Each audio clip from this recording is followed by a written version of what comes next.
kita harus membiarkan Roh Kudus yang menuntun kehidupan kita. Di Kisah Para Rasul 10 ayat 38 dikatakan, yaitu tentang Yesus dari mana? Tentang Yesus dari mana? Nazaret. Nazaret itu tuh kampung halamannya Tuhan Yesus. Betul? Ya. Bagaimana Allah mengurapi dia dengan Roh Kudus dan kuat kuasa. Jadi Yesus perlu urapan Roh Kudus. Yesus perlu urapan Roh Kudus. Amin. Amin. Ada amin. Amin. Ketika Yesus berjalan di muka bumi ini, dia belum melakukan hal apapun sebelum dia dibaptis oleh Roh Kudus. Dan siapa yang membaptisnya? Yohanes Pembaptis. Yohanes Pembaptis dia bilang, bukankah aku yang harus datang kepadamu? Kok kamu datang kepadaku? Bahasanya kira-kira seperti itu. Yesus bilang, memang harus terjadi demikian. Dan ketika Yesus dibaptis, dan waktu dia keluar dari air, Alkitab katakan apa? Surga terbuka.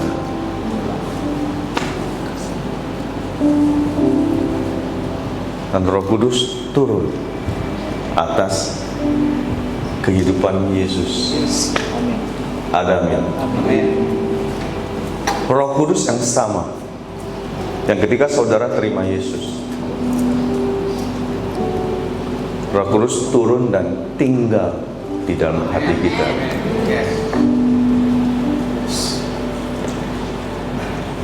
Betul nggak? Allah mengurapi Yesus dengan Roh Kudus dan kuat kuasa. Lalu Yesus berjalan berkeliling sambil berbuat baik dan menyembuhkan semua orang yang dikuasai iblis, sebab Allah menyertai dia. Urapan itu, pengurapan Roh Kudus itu yang ada tinggal di dalam diri Yesus, membuat Yesus memulai pelayanannya. Sebelum pelayanan dimulai, Yesus dicobai oleh iblis.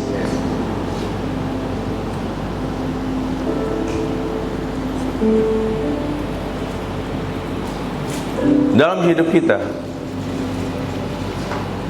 nggak bisa berbuat apa-apa tanpa Roh Kudus. Ada amin. Alkitab katakan, karena kasih karunia kamu diselamatkan oleh iman. Itu bukan hasil usahamu. Di Efesus 8, Efesus 1 ayat 8, 9. Sebab apa? Keselamatan pun bukan perbuatan kita, bukan kebaikan kita, bukan kesalehan kita, tapi karena kasih karunia kamu diselamatkan oleh iman. Iman yang mana? Iman kita, iman yang percaya kepada apa yang Yesus lakukan bagi kita di kayu salib. Itu iman kita. Dan Alkitab katakan pada mulanya adalah firman. Kejadian 1. Firman itu bersama-sama dengan Allah, dan firman itu adalah Allah. Segala sesuatu tanpa dia tidak akan terjadi, Alkitab katakan. Dan firman itu telah menjadi manusia dan tinggal di tengah-tengah kita.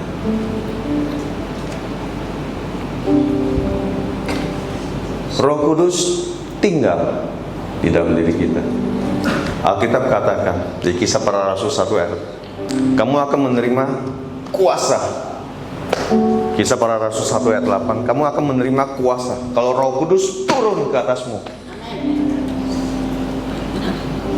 Itu artinya kekristenan kehidupan kita. Kekristenan itu bukan agama. Yes, betul. Kekristenan adalah kita percaya apa yang Yesus lakukan. Yes. Amen. Agama ada kandungan spirit di dalamnya. Semua kegiatan apa yang kita lakukan tanpa Yesus di dalamnya itu ada spirit. yang gak benar. Agama selalu mengajarkan kita harus berbuat baik. Betul? Perbuatan baik tidak bisa menyelamatkan kita. Ke gereja pun saudara tidak bisa selamatkan kita. Tapi ketika saudara percaya kepada Yesus, saudara diselamatkan.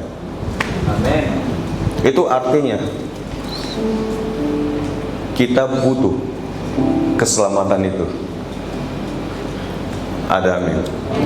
Dan dunia butuh Yesus supaya bisa diselamatkan. Dan kitalah yang harus menjadi terang dan garam bagi dunia ini. Jadi kehidupan kita, kalau tidak dipenuhi oleh Roh Kudus, maka kehidupan kita akan dikuasai oleh kedagingan kita. Betul.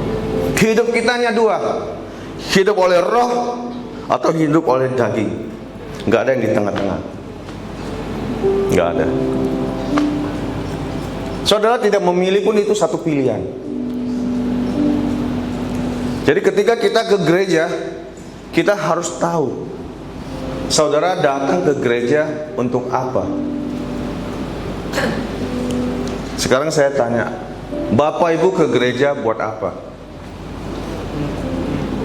Apa karena memang saya orang Kristen, saya dilahirkan dari engkong gua, dari opung gua sudah begitu, makanya setiap minggu saya harus ke gereja.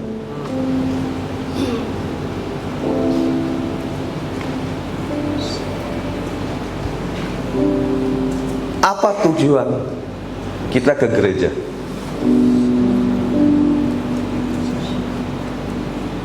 Kita datang ke gereja bukan sebagai penonton. Kita harus datang sebagai penyembah. Karena itu ada dasar. Ketika Adam jatuh ke dalam dosa, roh sudah mati. Dan dosa masuk. Betul. Yesus datang karena kasih Bapa kepada kita. Karena begitu besar kasihnya kepada kita. Ada amin. Kasihnya, dia mengutus putranya datang sebagai manusia dan diam di tengah-tengah umatnya. Bangsa Israel tidak mengerti bahwa Yesus itu Tuhan. Dia bilang Yesus itu nabi. Dan banyak orang berkata pun Yesus itu nabi. Di Yohanes 4 ayat 22 dan 23. Bagaimana kehidupan kita kan bisa menjadi orang percaya yang diurapi penuh dengan Roh Kudus. Poin pertama adalah ini. Bagaimana saudara sebagai orang percaya yang dalam hidupnya dipenuhi oleh Roh Kudus. Urapan Roh Kudus itu penuh di dalam kehidupan kita, seperti Yesus yang penuh dengan Roh Kudus. Ada amin. Yang pertama adalah saudara harus tahu, ini percakapan Yesus dengan wanita Samaria di satu sumur Yakub. Betul? Saudara baca. Yes. Kamu menyembah apa yang tidak kamu kenal. Kami menyembah apa yang kami kenal. Sebab keselamatan datang dari bangsa Yahudi. Yesus dari mana? Ayat 23. Poinnya adalah ini. Tetapi saatnya akan datang dan sudah tiba sekarang bahwa penyembah-penyembah benar akan menyembah Bapa dalam roh dan kebenaran. Sebab Bapa menghendaki penyembah-penyembah demikian. Allah itu roh, dan barang siapa menyembah dia, barang siapa, berarti siapa saja yang menyembah dia, dia harus menyembah apa? Dalam apa? Roh dan kebenaran. Jadi roh kita dengan roh Tuhan harus connect. Tanpa dilahirkan kembali, roh kita udah mati, doa saudara percuma. Betul nggak? Makanya agama nggak bisa selamatkan kita. Yes. Dia bisa mengajarkan kamu harus berbuat baik. Yesus pun berbuat baik. Nggak masalah dengan perbuatan baik. Tapi masalahnya perbuatan baik tidak menyelamatkan kita. Yesus berbuat baik Dan Yesus menyembuhkan banyak orang. Dan Yesus mati buat kita semua. Amin. Dan itulah yang menyelamatkan kita. Yes. Nah, jadi biar sebagai orang percaya, kehidupan kita dipenuhi oleh Roh Kudus, kita harus tahu, kita harus menjadi penyembah. Karena Bapa menghendaki demikian. Ada amin. Amen. Penyembah itu bukan bicara suara. Kalau penyembah suara, aku antrian di Royal sana, gak di sini, gak bakal masuk. Suaranya fals. Malaikat aja pasar di bawah, nggak boleh kamu. Kenapa? Suaranya nggak masuk. Kalau penyembah dengan suara kita, Amen. kita menyembah dengan hati kita, Yes. bukan dengan suara kita. Jadi berbahagialah orang yang fals seperti saya. Kalau nggak celaka, malaikat pun nggak kenal aku. Ada amin. Jadi penyembah, setiap kita, setiap saya, saudara, bapak, ibu, saudara-saudari sekalian, kita harus menjadi penyembah. Yang kita bawa hati yang menyembah Dia. Ada amin.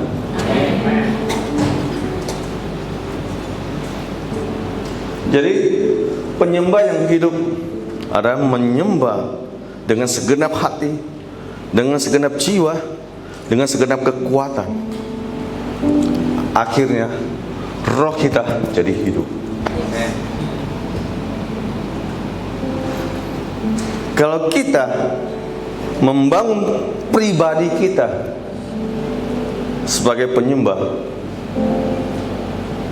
dan setiap saudara dan saya, kita membangun diri kita menjadi penyembah, maka urapan itu penuh di dalam kehidupan kita. Roh Kudus sudah tinggal, tapi pengurapannya itu belum penuh. Itu sebabnya kenapa orang doain orang sakit nggak sembuh. Murid-murid Yesus ketika itu dia doain, bahkan komplain sama Yesus, saya sudah bawa sama murid-muridmu, tapi mereka tidak dapat menyembuhkan. Apa yang Yesus katakan? Jenis ini tidak bisa cuma didoakan saja, harus dengan puasa. Saudara, arti puasa seperti apa? Puasa bukan berarti kita pantang makan, kita pantang minum, kita pokoknya siapin waktu jam berapa nih? Belum jam 6, wah tidur lagi. Aduh, bakmi lewat, ya kan? Kentucky lewat, ya kan? Siomay lewat, masih jam 2. Lapar kali aku. Itu bukan puasa. Itu pikirannya yang mau puasa, hatinya enggak. Iya. Betul. Paling saksang lewat, udah jam 3 aku buka lah. Aku tak tahan lagi. Enggak batal, enggak. Cuma imannya belum sampai jam 6. Itu kenapa saya kasih jamnya, supaya ada batas takarannya. Saudara tahu, iman kita ada titik didihnya. Itu iman. Firman itu adalah imannya Kristus. Ya. Firman Tuhan itu sama dengan imannya Yesus. Makanya jadikanlah sesuai dengan imanmu. Apa yang kau percaya, itu akan terjadi. Apa yang kau percaya, itu akan terjadi. Saya percaya saya adalah orang yang diurapi. Saya nggak tahu saudara percaya apa enggak. Itu masalah saudara, bukan masalah saya. Ada amin. Saya percaya saya diurapi. Seberapa saudara percaya saudara diurapi? Yes. Masa sih bocah cilik kok diurapi? Nggak ada yang namanya bocah. Memang kita bocah. Kita semua anak di dalam Tuhan. Betul. Nggak ada kita bapak di dalam Tuhan. Mau usia berapapun tetap anak. Mau sampai rambut putih semua pun anak. Dan kita adalah anak Allah. Kalau kita adalah anak, kita harus tahu kita adalah ahli waris. Saudara dan saya adalah ahli warisnya Tuhan. Jadi saudara datang ke gereja, apa motivasi hatimu? Kau datang cengengesan? Engkau datang apa? Kalau saudara datang dengan cengengesan, itu saudara datang sia-sia. Karena firman Tuhan ini nggak akan saudara terima. Karena saudara tidak mempersiapkan hati. Itu sebabnya datang ke gereja tidak bisa merubah orang. Dengar firman pun belum tentu dirubah. Setuju nggak? Tapi walaupun baru lahir baru, tapi dia serahkan hatinya. Berbahagialah orang yang lapar dan haus akan kebenaran, karena mereka akan dipuaskan. Seberapa engkau lapar dan haus akan Tuhan, engkau akan dipuaskan. Kalau engkau datang sebagai penonton cengengesan, main game, main ini, ngobrol sana, ngobrol sini, saya katakan engkau datang cuma-cuma. Engkau tidak mempersiapkan hati saudara. Saya nggak mau jadi orang Kristen begitu. Mendingan saya nggak usah datang ke gereja. Saya nggak mau ikut Tuhan tanggung-tanggung. Betul. Saya nggak mau. Amin. Saya nggak mau. Kalau saya nggak mau. Mendingan saya nggak usah datang. Saya nggak mau jadi kayak sebagai tradisi. Papa saya yang suruh saya datang, tapi saya sebenarnya nggak mau. Saya dipaksa. Kasih karunia tidak pernah memaksa. Hukum Taurat mewajibkan, memaksa. Kasih karunia tidak membuat engkau takut. Kasih karunia membuat engkau kebebasan. Engkau bisa bebas datang dan menyembah dengan hati, bukan dengan terpaksa. Kalau engkau datang terpaksa, hidupmu nggak akan berubah. Poin yang kedua adalah Allah itu roh. Barang siapa menyembah dia harus menyembah di dalam roh dan kebenaran. Itu sebabnya bahasa roh itu penting sekali. Jika aku berdoa dengan bahasa roh, amin. Jika aku berdoa, maka rohku lah yang berdoa, akal budiku tidak turut berdoa. Nah, bahasa roh yang paling jitu tidak pakai pikiran kita. Jadi jangan kau katakan aku nggak bisa berdoa, Pak. Aku lagi mumet. Mau ngomong apa? Saudara nggak usah ngomong apa-apa. Saya cukup berdoa dengan roh saudara, dengan pakai bahasa roh saudara. Dan iblis celaka nggak ngerti dia. Ada iblis nggak ngerti. Yes. Halo. Tapi Roh Kudus ngerti. Yes. Itu yang paling penting.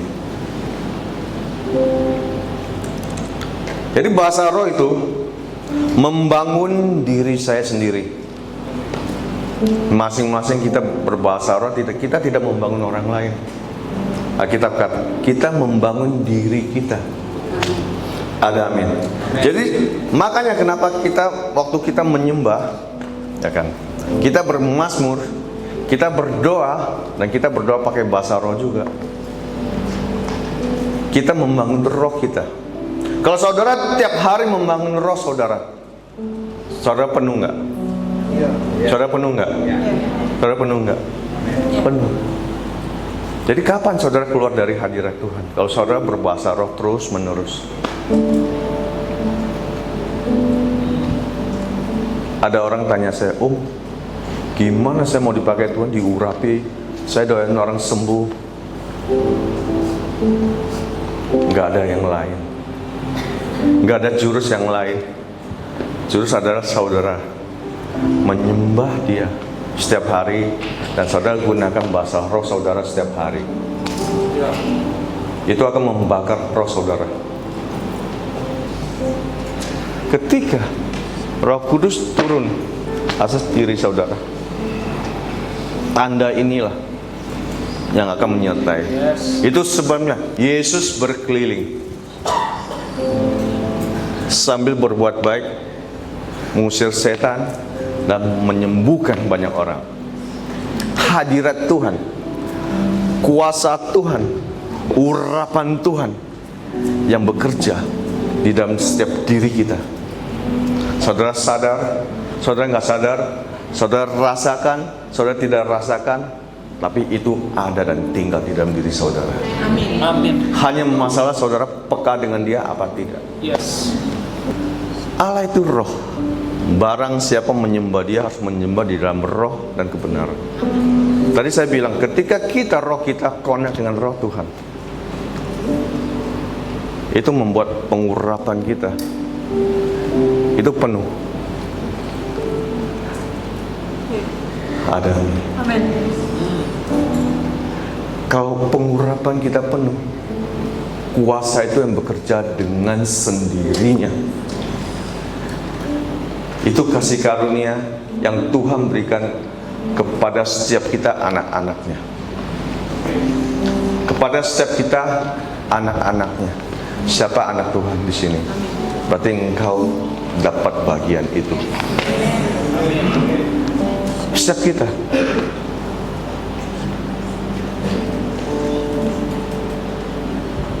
Kebenaran, poin yang ketiga. Kebenaran bukan kita membenarkan diri kita. Kebenaran bukan karena saya benar. Apapun saya ngomong itu benar, belum tentu. Tapi kebenaran berdasarkan apa yang Yesus kerjakan. Engkau diampuni dosamu. Amin. Amin. Ketika engkau diampuni dosamu, dosa tidak berkuasa atas hidup kita. Kalau dosa tidak berkuasa atas hidup saya, maka sakit penyakit tidak berkuasa atas hidup saya. Kemiskinan tidak berkuasa atas hidup saya. Kelemahan tidak bisa berkuasa atas hidup saya. Kutuk tidak berkuasa atas hidup saya. Tapi kenapa hidup saya penuh dengan kekalahan? Karena engkau tidak mengerti. Kalau engkau pakai kekuatanmu untuk usaha terus, engkau akan gagal. Usaha manusia itu sia-sia. Yes. Aku bisa. Aku bisa. Itu yang diajarkan di dunia ini. Kalau kamu mau bisa, kamu katakan aku bisa. Kalau engkau bisa, engkau tidak mengandalkan Tuhan. Saya kasih contoh. Setiap kita diperhadapkan setiap hari, setiap saat dengan permasalahan. Betul nggak? Hidup kita jangan berdoa, Tuhan jangan kirim masalah. Enggak. Tuhan nggak akan jawab itu. Tuhan akan memberikan saudara kekuatan untuk menghadapi setiap masalah. Karena Roh Kudus tinggal di dalam diri kita. Jadi dalam hidup kita, ini proses pembentukan hati kita. Ini poin. Ketika engkau diperhadapan, engkau diproses. Alkitab katakan besi menajamkan besi dan manusia menajamkan sesamanya. Ketika saya bergesekan dengan dia, apa yang paling enak kita lakukan? Pergi aja, kalau enggak gua yang pergi. Selesai masalah kita. Betul? Itu yang sering kita lakukan. Kalau enggak dia yang pergi, aku yang pergi. Ya udah, duduk, pergi aja sana, duduk, udah. Kita lagi selek. Ku ketemu dia, benci kali ku lihatnya. Kalau ada dia, saya pura-pura kesini. Gimana? Walaupun nggak ada tujuannya, pura-pura untuk hindar aja. Kenapa? Sebel. Hatiku pahit. Betul? Apakah saya aja yang begini? Kita pernah ngalami nggak? Ini namanya ujian iman. Ujian iman tidak akan selesai sampai kita dipanggil. Jadi aku masih kecewa, manusiawi. Tenang bro, manusiawi. Saya juga sering kecewa. Halo. Wah hebat, saudara nggak pernah kecewa. Haleluya. Nanti saya mau tanya apa rahasianya. Saya sering kecewa. Saya dikecewakan pastor. Saya dijanji mau dikasih makan, gak dikasih makan. Apalagi Merdi. Waduh, Merdi. Saya kecewa. Tapi apa sih yang membuat saya kecewa tapi tidak tinggal di dalam kekecewaan? Setiap kita bisa dikecewakan, betul? Tapi kita nggak boleh tinggal di dalam kekecewaan.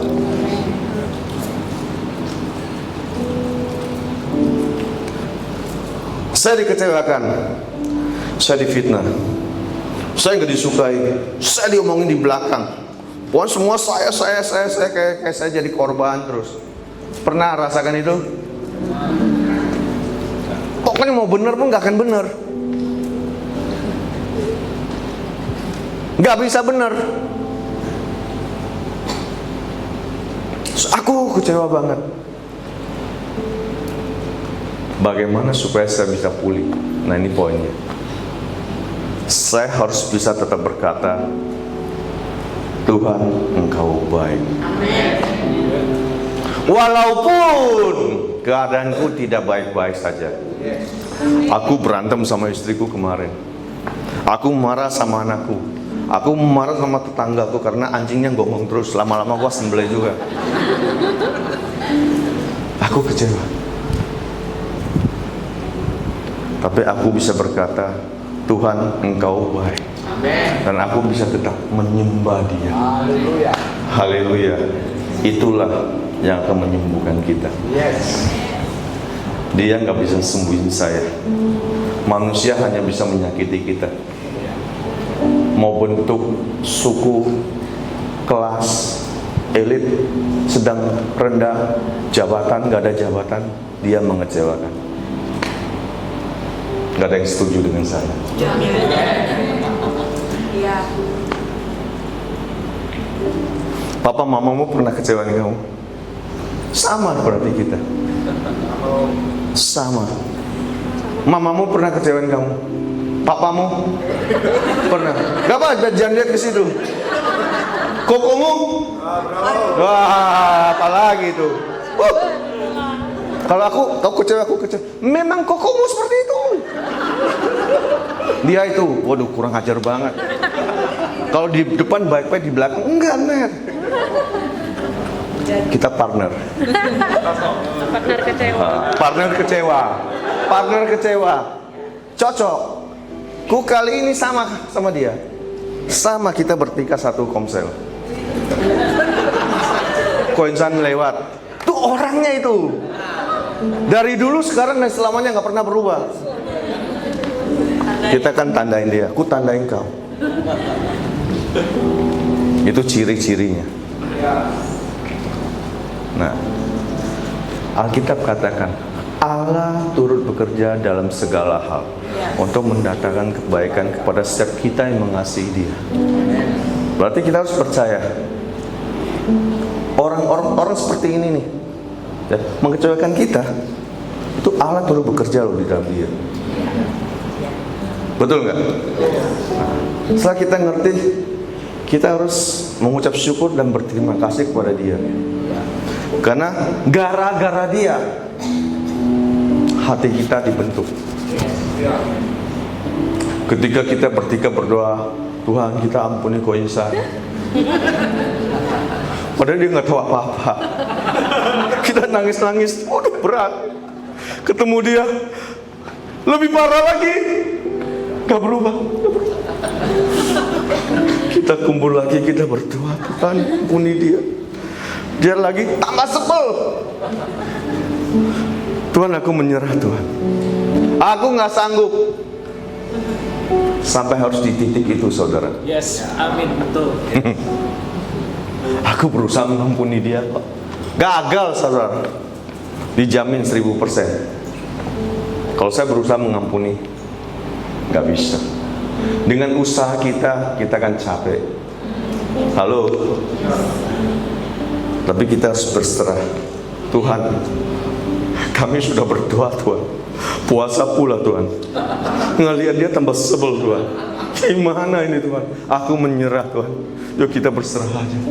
Tuhan, aku serahkan Tuhan. Aku memberkati dia mulai. Aku memberkati dia Tuhan. Walaupun dia menyembahkan saya, walaupun dia mengecewakan saya, tapi Engkau baik Tuhan. Besok aku ketemu, dia sudah senyum, saya bisa senyum. Walaupun dia senyumnya kayak ngeledek, nggak apa-apa deh. Nggak apa-apa, aku bisa terima. Kenapa? Karena aku mulai dipulihkan. Ada amin. Aku mulai dipulihkan. Nah, ketika aku dipulihkan, hatiku dipulihkan. Kalau hatiku dipulihkan, jiwaku dipulihkan, disembuhkan pelan-pelan. Nah, ketika jiwaku pulih, maka perubahan terjadi. Apa yang kulakukan, yang dulunya sebel, jadi sayang. Walaupun dulu benci, jadi cinta. Benci tapi cinta. Dengan kekuatan apa engkau bisa mencintai? Selain engkau menerima Yesus, bahwa kasihnya ada di dalam saya, baru saya bisa mengasihi dia. Ada. Ketika hatiku pulih, perilaku saya mulai berubah. Mulai baik apa jelek? Lebih baik sedikit dari kemarin. Sedikit nggak apa-apa. Iman sebesar biji sesawi sanggup memindahkan gunung. Saudara tahu sesawi? Kayak butiran kalau kita punya apa? Serbuk, biji bulat itu, kayu, bukan serbuknya. Tapi kalau kayu sudah mulai keropos, ada bulat-bulatnya itu. Ya, saudara jangan seduh ya itu ya. Itu bukan biji sesawi. Ya. Nah, itu Alkitab katakan, ya kan? Jangan berhenti di biji sesawinya saja. Iman sekecil itu cukup. Tapi saudara tahu biji sesawi bukan biji yang mati. Yes. Dia hidup. Yes. Dia bisa bertumbuh. Yes. Walaupun nggak kelihatan bisa menjadi pohon. Ada amin. Dia bertumbuh. Nah, setelah kita dipulihkan, karakter hidup kita mulai berubah. Dulu kita penipu, ya kan? Kita tipu sana tipu sini. Sekarang mulai berubah. Yes. Ada amin. Dulu kalau saya masuk ke tempat sesuatu, saya lihat apa yang bisa saya ambil. Iya, dulu. Tapi bukan untuk dijual, senang aja. Senang. Figura itu penuh di rumah saya. Presiden, wakil presiden, penuh. Saya colongin di kelas. Kayaknya kalau nggak diambil rasanya kurang. Saya berharap saudara nggak seperti saya. Kalau sekarang masih seperti saya, bertobat lah. Karena saya udah bertobat. Amin. Karakter saya mulai berubah. Dulunya jelek. Suka kita ngomong di belakang, sekarang ngomong di depan. Bedanya cuma itu, kalau nggak senang ngomong aja. Ada amin. Nggak senang sama Koinsan, jangan ngomong sama Eva. Eva bukan Koinsan. Kau pikir ngomong ke sini dia ngerti? Nggak ngerti. Ngomong di depannya dan di belakangnya, dia nggak dengar. Mulai berubah, berani ngomong Koinsan. Aku kepahitan loh. Kemarin janji mau beli es krim, belum beli-beli, kapan belinya? Seperti itu. Karakter kita mulai berubah. Nah, sekarang ketika karakter kita mulai berubah, urapan iman kita mulai bertumbuh. Amin. Yes. Ada. Kita tahu dari mana? Ucup. Dia punya mimpi yang besar. Dia punya visi yang besar. Betul? Tapi dia nggak disukai sama abang-abangnya. Kubunuh kau. Nggak jadi dibunuh, dijual sebagai budak. Betul? Dijual sebagai budak, masuk ke rumah tante genit Potifar, dituduh memperkosa.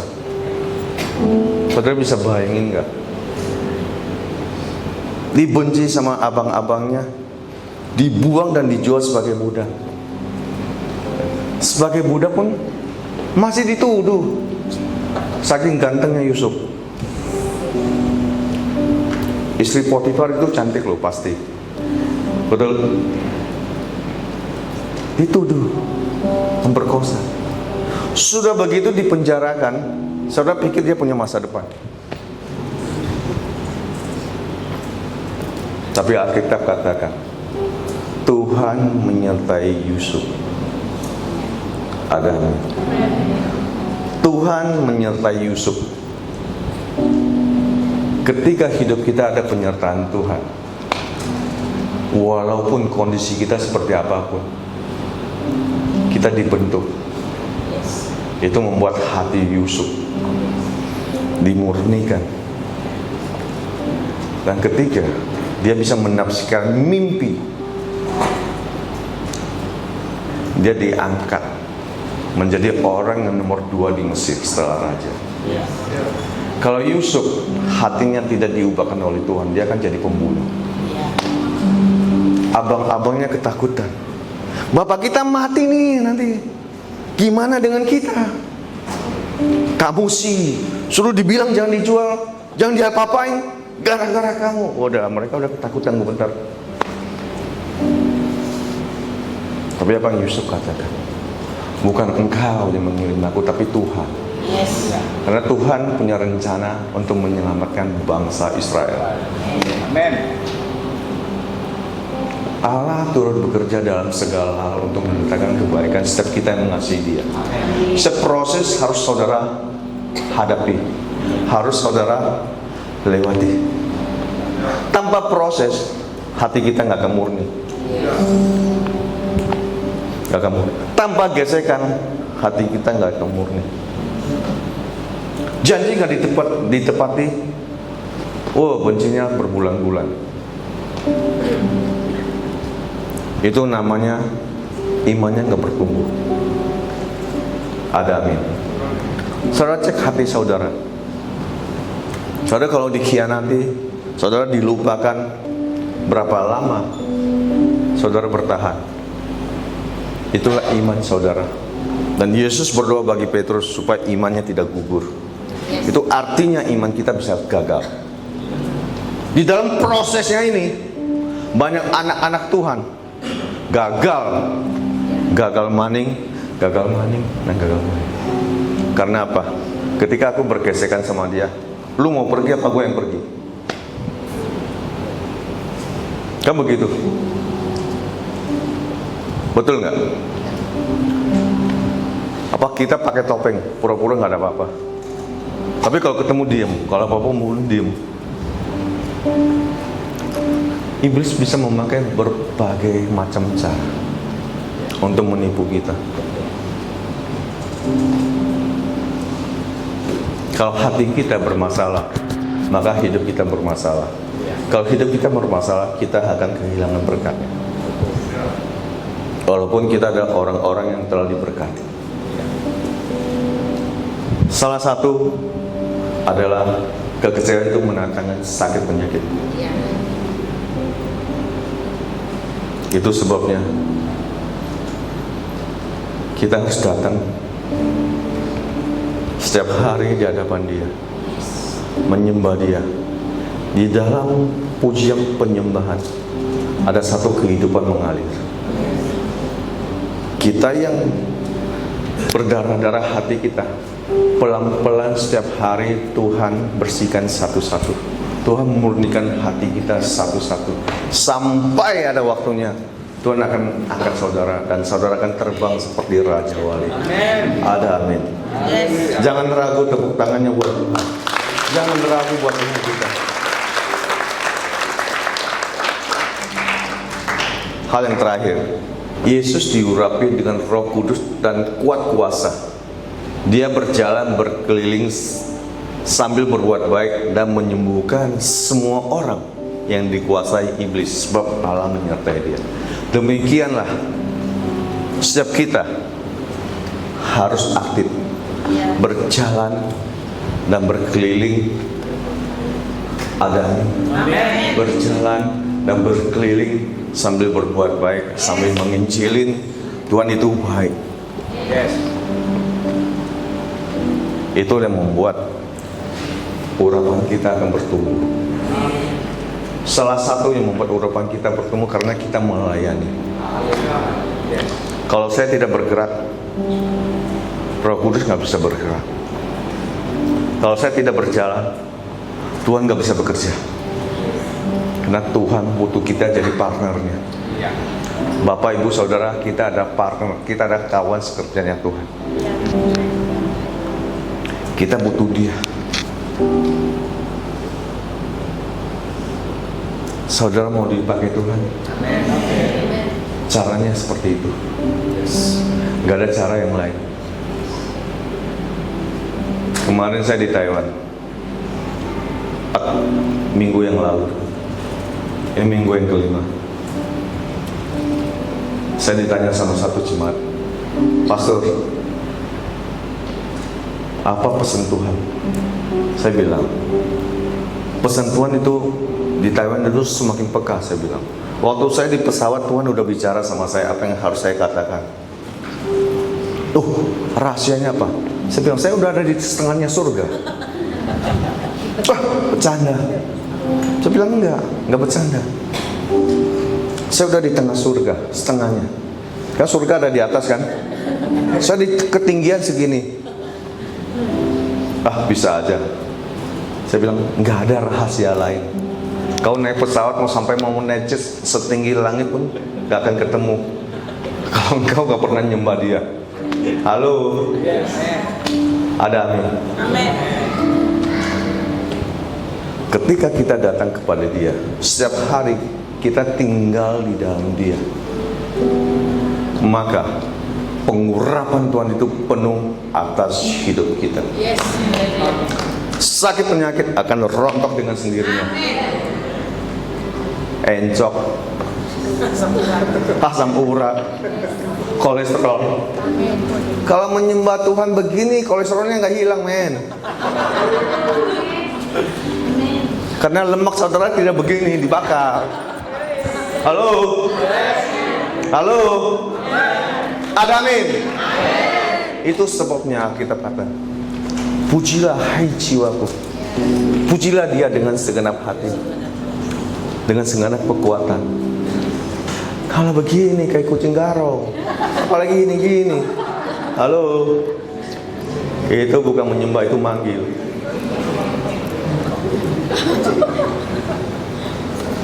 Kalau saudara tangannya nggak bisa diangkat tinggi-tinggi, nggak apa-apa, minta sebelahnya doain biar bisa angkat. Amin. Ada amin.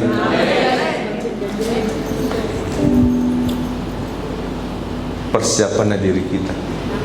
Kita kalau mau kebangunan rohani, kita kalau mau revival, itu harus terjadi di dalam diri kita dulu. Diri kita nggak pernah mengalami terobosan, nggak pernah terjadi kebangunan rohani, gimana mau revival? Halo, revival akan terjadi.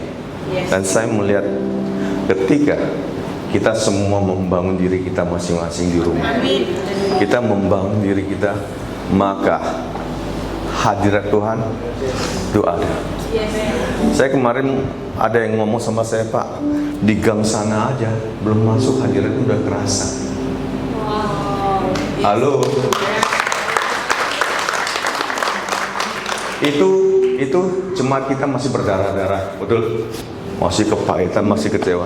Coba kalau kita seperti ini, bukan di tengah jalan, di rumah dia udah kerasa harus pengen ke gereja. Halo?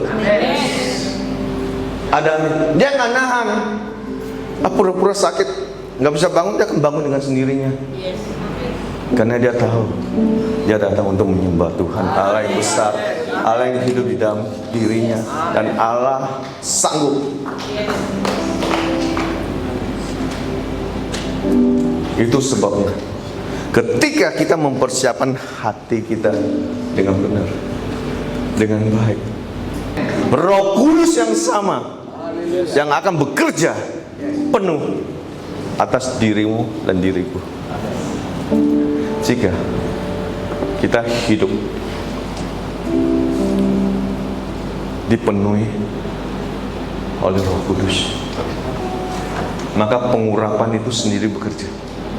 Itu bukan perbuatan kita, itu adalah kebaikan Dia, kasih karunia yang Tuhan percayakan kepada kita sebagai tubuh Kristus, supaya kita sebagai jemaat yang melambangkan tubuhnya bekerja di tengah-tengah kegelapan, supaya dunia bisa melihat bahwa Yesus tinggal di dalam diri kita, supaya dunia bisa melihat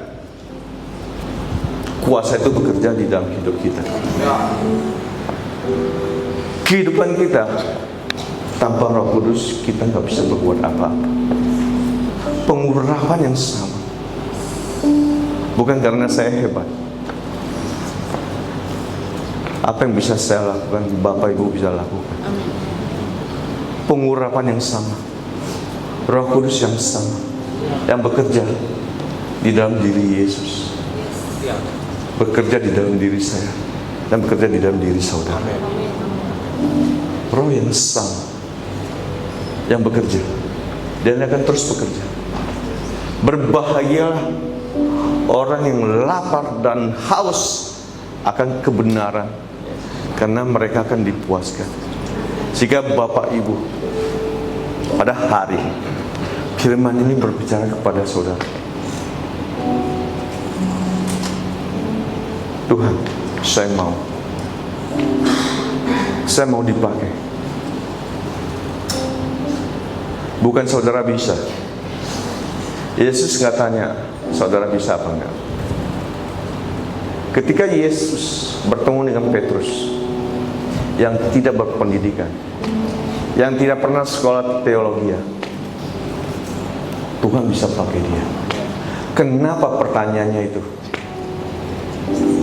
Karena ketika Petrus melihat bahwa Yesus melakukan mujizat, ini Tuhan, aku orang berdosa, aku nggak layak Tuhan. Apa yang Yesus kata? Ikut aku. Kamu akan kujadikan untuk menjadi penjala manusia. Amin. Dan Alkitab katakan Petrus meninggalkan pekerjaannya dan ikut dia. Apa sih yang membuat Petrus bisa tunduk, bisa mau? Karena dia tahu ini Tuhan. Nggak ada nelayan bisa sekali melemparkan jalannya nangkap 2 kapal ikan. Nggak ada dan nggak bisa. Karena Petrus tahu, dia akhirnya menangkap ikan. Dia tahu ini Tuhan, ini bukan manusia. Ketika kita sadar akan Tuhan di dalam hidup kita, maka hidup kita pasti mengalami kemenangan. Amin. Kehidupan kita pasti mengalami perubahan. Amin. Kehidupan kita pasti dipakai oleh Tuhan. Amin. Inilah waktunya. Inilah waktunya. Bahwa musim ini berlaku, season of sign and wonder. Buat tanda dan mujizat menyertai jemaat kita, menyertai hidup kita.